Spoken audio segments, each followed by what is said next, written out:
Okay, what an inspiring panel that was, and what a way to close this conference with the kind of thing we saw. It couldn't have been a better closing. But all good things, as they say, come to an end. And this wonderful 2 days, which I have enjoyed tremendously, and I hope all of you have, must come to a close.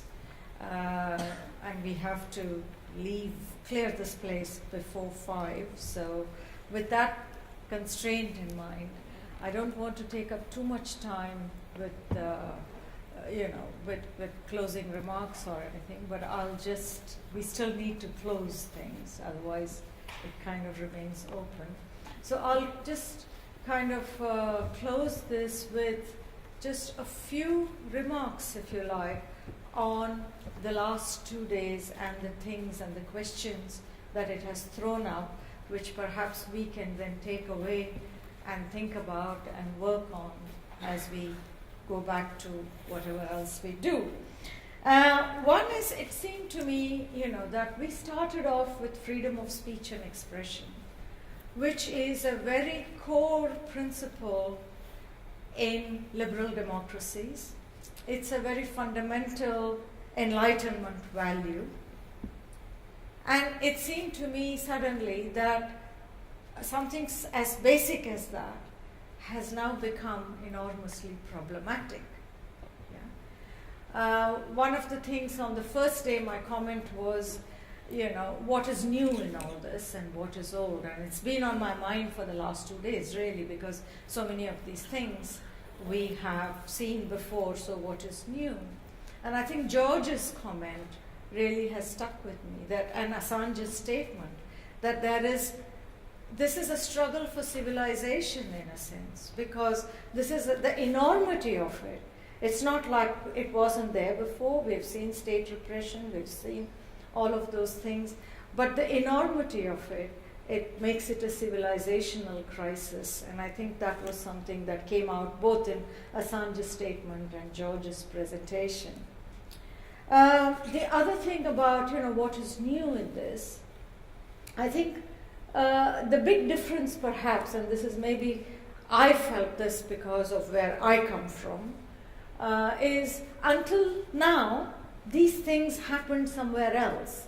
There were dictatorships in Latin America, surveillance happened in Asia, in Africa, and everywhere else. And now it is in the belly of the beast, so to speak, right in the heart and the center of global power. But I couldn't help wondering whether, when we were focusing on all those other places where, democracies were broken, where states were repressive, all of those things, while all of us were focusing on those other places, our own backyards was being actually systematically destroyed, and that was something that came to me. And perhaps we should first look at our own backyards as much as looking at other places. The other thing that now, coming back to the concept of liberal democracy, I think in the 16th, 17th, 18th centuries, when Enlightenment thinkers talked about freedom of speech, expression, whatever, all the liberal freedoms, they had a conception of the state. And the state was something, sovereignty vests in the people, and I won't go into all that because I know all of you here are familiar with that. Now we are speaking of what is called the deep state quite openly. And the deep state is not the state that the Enlightenment envisioned. This is a new kind of beast. It's a new kind of animal. And it's, I think, for what has been challenging, at least for me in the last 2 days, is to understand this new beast that we don't recognize. And perhaps we are talking about 18th century, Enlightenment freedoms in a deep state, which is a completely different animal.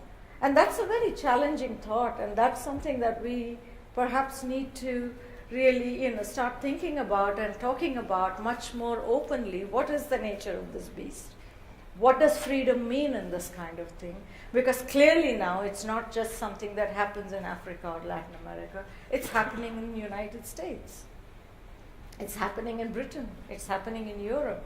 So, and that means we have come a full circle.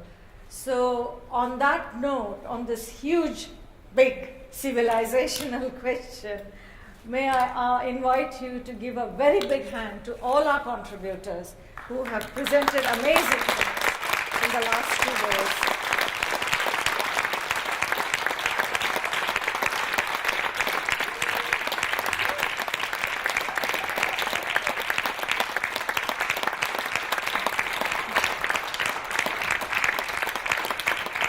And may I also invite you to give a very big hand to the organizers who have organized this amazing stage, brought us onto it, and made a fantastic 2 days. So thanks to Christina, to Bo, to all the other organizers. Thank you very much. So,